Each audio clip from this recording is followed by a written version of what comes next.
There's a peculiar silence that settles over certain rooms during playoff season. You know the one. The television blazes with motion and color. Voices erupt in celebration or despair. Bodies lean forward, hands gesturing wildly at screens, debating plays that happened 3 seconds ago, as if they contain the meaning of existence itself. And somewhere in that same room, or perhaps in the room next door, someone sits with a book, or stares out the window, or scrolls through something unrelated, feeling the noise wash over them like a language they never learned to speak. You don't hate basketball. You've never said you hate it. But when someone asks if you watched last night's game, something small tightens in your chest. You smile. You nod. You offer a vague response designed to neither invite conversation nor reveal the truth, which is simply this: you don't watch. You never have. And the reasons feel too complicated to explain in the 15 seconds before someone changes the subject. They assume you're uninterested in sports generally, or that you lack competitive spirit, or that you're simply too busy, too intellectual, too something to care about grown men running up and down a court. These are easy explanations, clean narratives, the kind that satisfy casual curiosity without demanding deeper inspection. But late at night, when the house finally quiets and you're alone with your thoughts, you wonder about this distance you keep, this reflexive step backward whenever the world leans forward into collective enthusiasm. Because it's not just basketball, is it? It's the energy around it, the volume, the certainty, the way people inhabit their loyalties so fully, so publicly, wearing jerseys like second skins, and speaking about players with an intimacy usually reserved for family members. There's something about that kind of devotion that feels foreign to you. Not wrong, not lesser, just fundamentally other. As if you're watching a ritual from a culture you were never initiated into. The light from other windows flickers blue across the neighborhood. You can hear the muffled roar of distant televisions. Somewhere 3 houses down, someone shouts at a referee who cannot hear them. The night pulses with a rhythm you don't feel in your body. And you sit in the dark of your own space, breathing slowly, wondering why you've always been the person in the margins of these moments. The one who smiles but doesn't join. Who understands the rules but never feels the pull. You remember being younger, being asked what team you supported, shrugging, offering a name because it seemed required. Pretending to care when that team won or lost because caring seemed like the price of belonging. But the truth leaked out in small ways. You forgot to watch elimination games. You couldn't recall statistics. You never felt the anger or elation that moved through your friends like electricity. And eventually, quietly, without announcement, you stopped pretending. You let the conversation flow around you. You became the space where enthusiasm went to echo and fade. People rarely asked why. They simply reclassified you. Oh, you're not a sports person. And you accepted that label because it was easier than explaining something you didn't fully understand yourself. But on nights like these, when the world pulses with shared passion and you remain unmoved, the question returns. Persistent, gentle, curious. What is it that other people feel that you don't? Or what is it that you feel that makes their feeling impossible to share? Because this isn't numbness. You're not emotionally absent. You care deeply about many things. But the things you care about exist in quieter registers. They don't translate to stadium roars or playoff brackets or heated debates about who deserves the championship. Your passions live in different rooms, speak different languages, require different kinds of attention. Some people don't watch NBA, not because they're broken or disconnected or intellectually superior, but because the noise outside never matched the noise inside. And in that mismatch lives a story worth understanding, a psychology hidden beneath assumptions, a truth about how we choose what to love and what to let pass by untouched. Watch them closely in moments when the world erupts. Someone makes a shot at the buzzer. A comeback unfolds in the final quarter. The group gathers around phones, replaying the highlight from 7 different angles, dissecting trajectory and timing and what it means for the season. And there, at the edge of the circle, stands someone who smiles but doesn't lean in, who nods when others speak but offers nothing of their own, who waits for the conversation to shift, to find ground where their feet know how to stand. They've learned to navigate these moments with practiced invisibility. When someone asks if they saw the game last night, they've developed responses that sound like participation without requiring knowledge. I heard about it. Sounds intense. Yeah, crazy. Small phrases that acknowledge without committing. Verbal shadows that let them pass through sports conversations undetected, neither lying nor revealing the truth, which is that they wouldn't know the score if it appeared in skywriting above their house. They don't debate whether LeBron surpasses Jordan. They can't explain playoff seeding or conference standings.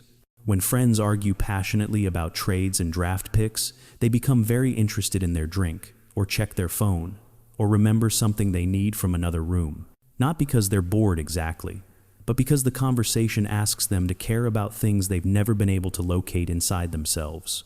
It's like being handed a map written in a language you never learned to read. Others notice, of course, in subtle ways. They stop including them in group chats about tonight's matchup. They assume they're too serious for sports, too introverted, too academic, too something. The labels accumulate quietly, building a narrative that's easier than asking the real question. Because the real question requires vulnerability. It asks what makes someone fundamentally unmoved by something that moves millions. And most people don't want to examine that kind of difference. Easier to categorize, to explain away, to let them remain on the periphery where strange preferences live. But here's what observers miss. These people aren't absent during moments of collective enthusiasm. They're hyper-aware. They register every detail of the energy in the room, the way bodies synchronize around shared emotion, the tribal belonging that pulses through sports allegiance. They see it. They understand it. They simply can't enter it. Like standing outside a celebration where everyone knows the dance steps except you. You recognize the beauty of the choreography. You respect the synchronization. But your body never learned the rhythm, and pretending feels worse than standing still. So they adapt.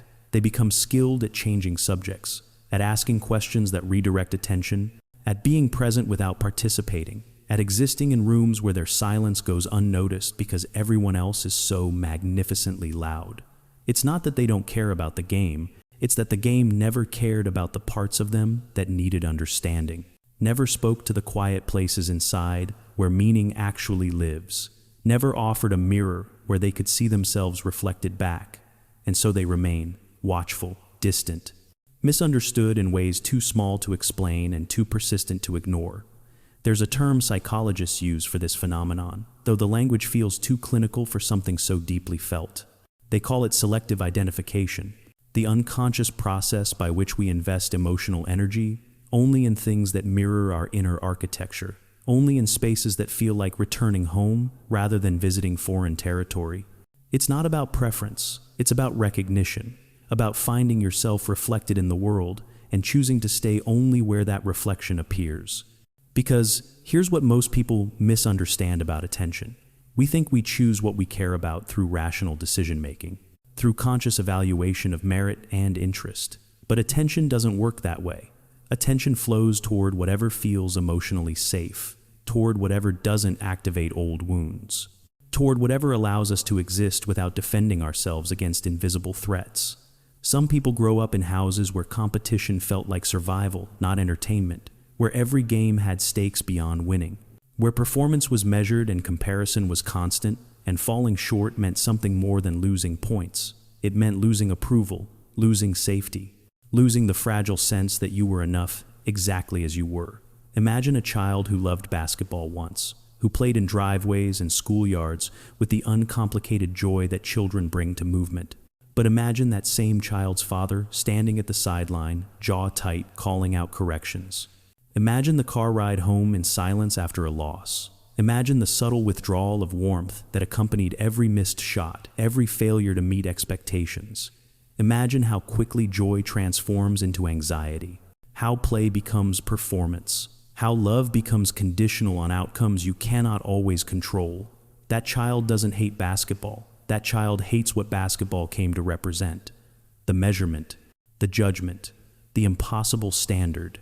And so, in adulthood, when the world invites them to celebrate the sport, something ancient and self-protective rises up and says no, not because the game itself threatens them, but because the emotional frequency of competition, of winning and losing, of stakes and pressure, resonates with a frequency they spent years learning to avoid. Or consider the person who was never athletic, who was chosen last, who felt their body betray them in front of crowds, who learned that sports belonged to certain kinds of people, and they were fundamentally not that kind. The shame of that exclusion doesn't vanish with age. It settles into the nervous system. It becomes the quiet voice that says, "This isn't for you. This has never been for you." And watching NBA as an adult reactivates that old exclusion, reminds them of every gymnasium where they didn't belong, every locker room where they felt exposed, every moment when their difference was made spectacularly visible. This is what selective identification reveals. We don't avoid things because we're uninterested. We avoid things because they carry emotional signatures we've learned to protect ourselves against. Not watching NBA becomes less about basketball and more about emotional safety, about constructing a life where you don't have to constantly encounter the texture of experiences that once taught you about inadequacy or pressure or the exhausting performance of enthusiasm you didn't feel. The human nervous system remembers everything. Every moment when competition felt like threat. Every instance when group excitement exposed your difference. Every time you tried to care about what everyone else cared about and felt only hollowness where passion should have lived. And it builds preferences from that memory. Builds identity from what feels safe versus what feels dangerous. You don't watch NBA, but that's not the story. The story is what watching would require you to feel. And somewhere long ago, you decided those feelings cost too much.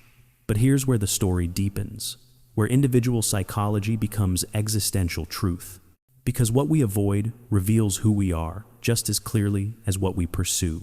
The things we turn away from, the enthusiasms we cannot manufacture, the cultural moments we let pass untouched, these aren't failures of character, they're declarations of value, quiet manifestos written in the language of absence. Consider what it means to not watch NBA in a world that watches. You're not simply declining entertainment, you're refusing a particular vision of what matters. Competition as spectacle, achievement as performance. Belonging through shared allegiance to something external, and in that refusal lives a different hunger for something slower, something deeper, something that doesn't require you to choose sides in battles that feel borrowed from someone else's life. Some people seek peace where others seek excitement. Some people crave depth where culture offers distraction. Some people want connection that doesn't depend on rivalry, on us versus them, on the adrenaline of winning and the despair of defeat. These aren't preferences, these are orientations. Ways of being in the world that can't be argued or explained away. You either feel them or you don't. Jung understood this. He wrote that, until you make the unconscious conscious, it will direct your life and you will call it fate. What he meant is that we don't choose randomly. Every rejection, every disinterest, every moment we stand outside the circle of collective passion, these are messages from deeper places. From the parts of us that know what we need before we can articulate it. From the self that's been trying to protect us by steering us away from environments that never allowed us to breathe. And here's the paradox that lives at the center of this truth. What protected you once becomes what isolates you now. The same mechanism that kept you safe from competition's cruelty, from the pressure to perform, from the exhaustion of pretending enthusiasm, that same mechanism now stands between you and belonging. Because the world builds community around shared passions.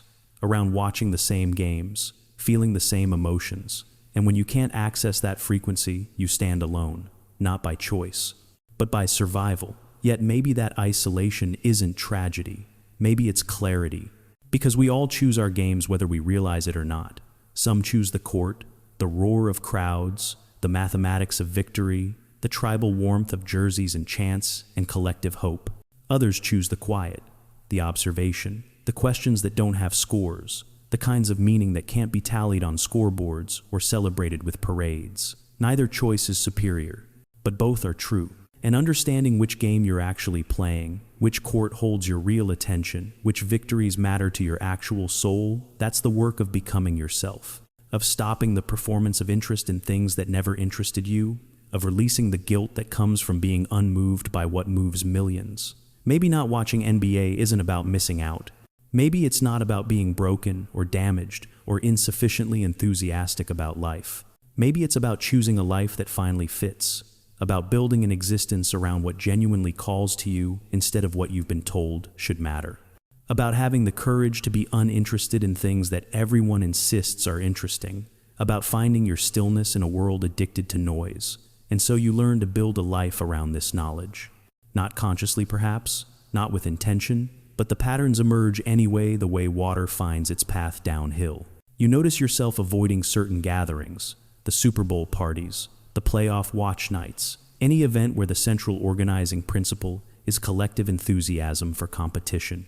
You tell yourself it's scheduling, you tell others you're tired, but the truth moves beneath these explanations like current beneath ice. You gravitate towards smaller spaces, quieter conversations, interactions that don't require you to manufacture energy you don't possess. When groups form around sports talk, you feel your body make micro-adjustments, a slight lean backward, eyes that drift toward exits. The subtle physical grammar of someone preparing to leave before they've been asked to stay, it's not antisocial, it's self-preservation wearing the mask of preference. You've learned that certain kinds of excitement feel like assault, not the excitement itself, but the expectation that you'll match it, reflect it, amplify it back. There's something exhausting about rooms built on hype when your nervous system was calibrated for observation, for measured response, for the kind of engagement that happens in lower registers where meaning lives in what's left unsaid rather than what's shouted. So, you stay on edges. You become the person who arrives late and leaves early, who contributes to conversations about books, films, ideas, anything that doesn't require tribal allegiance or competitive passion. You're not withdrawn. You're selective, protecting the small flame of authenticity that flickers inside spaces where performance isn't required. At work, they notice. You don't participate in March Madness brackets. You don't join the office fantasy league. You smile through Monday morning recaps of weekend games, contributing nothing, absorbing everything, feeling invisible in rooms built on excitement you don't share. And there's a loneliness in that invisibility, not because you want to care about basketball, but because caring about basketball has become shorthand for being relatable, accessible, normal. These are not personality traits. These are coping strategies. This is what a nervous system looks like when it's learned that competition activates old pain, when group energy feels unpredictable, when the safest place has always been the quiet periphery where no one expects anything from you except silent witness. You're not broken, you adapted. You found a way to exist in a world that rarely asks what you actually need, that assumes everyone wants the same things in the same measures. That mistakes your quiet for emptiness, when really it's fullness of a different kind. The fullness that comes from listening instead of performing, from observing instead of competing, from choosing depth in a culture that celebrates speed. And maybe that's enough. Maybe that's always been enough. This life you've built in the margins. This identity constructed from everything you're not required to be. So let's speak plainly about something the world rarely grants permission for. You're allowed to like what you like. You're allowed to feel out of place in the noise. You're allowed to build a life around stillness when everyone else is building theirs around spectacle. This isn't failure. This isn't damage. This is you finally meeting yourself without apology. Because here's what needs to be said clearly, without poetry obscuring the truth. The world will not stop asking you to care about things you don't care about. It will continue building community around shared enthusiasms you cannot access. It will keep assuming that excitement is universal, that passion looks one way, that belonging requires you to match the energy of the room. And you will keep feeling the small violence of that assumption, the way it names your quiet as deficiency, your selectivity as coldness, your different rhythm as wrong rhythm. But you get to choose your pace. You always have, even when it felt like surrendering, even when it looked like withdrawal. You were actually doing something more difficult than joining. You were protecting your right to feel what you actually feel instead of performing what others expect. And that takes a particular kind of courage that no one celebrates because it doesn't look like courage from the outside. It looks like absence. Start here, with witnessing, not changing, not fixing, just seeing clearly why you step back from competition-centered spaces, why your body tenses when someone asks about last night's game, why you've organized your entire social life around avoiding certain kinds of energy. This isn't random. This is your system remembering, protecting, trying to keep you safe from environments where you learned you didn't fit, where performance was required and authenticity was punished, where the cost of belonging was pretending to feel things you never felt. Witness that, without judgment, the child who learned that competition meant danger, who discovered that group enthusiasm could expose your difference, who built walls around vulnerability and called those walls preference. That child is still there, still choosing, still steering you away from anything that feels like that old pain, and then naming, because what you actually need has been living beneath these avoidance patterns all along. You don't need less. You need different. You need peace where others need adrenaline. You need depth where others need distraction. You need alignment where others need excitement. These aren't inferior needs. They're just yours, specific, particular, worthy of honoring instead of apologizing for. Name them, out loud if necessary. I need conversations that don't require me to compete. I need belonging that doesn't depend on shared allegiances. I need space to exist without performing enthusiasm. I need my quiet to be enough. Saying these things doesn't make you difficult. It makes you honest. And honesty is the first movement toward coming home to yourself, finally feeling, which is the hardest part, because it requires you to release the story that something is wrong with you, that you're missing some essential component that makes other people capable of easy enthusiasm, that if you were healthier, smarter, more evolved, you'd naturally care about what everyone else cares about. That story is a lie, a compassionate lie perhaps, one that tried to explain your difference in ways that made it fixable, but still a lie. The truth is simpler and more complicated. You're not broken, you're specific. You have a particular nervous system with particular histories and particular needs, and those needs have led you away from basketball and toward other things. Quieter things. Things that don't translate to group conversations or office small talk. Things that matter intensely but privately. Things that make you exactly who you are. The world doesn't need everyone to cheer. Some of us are here to understand, to observe, to hold the quiet truths that get drowned out by celebration. That role matters. Your stillness matters.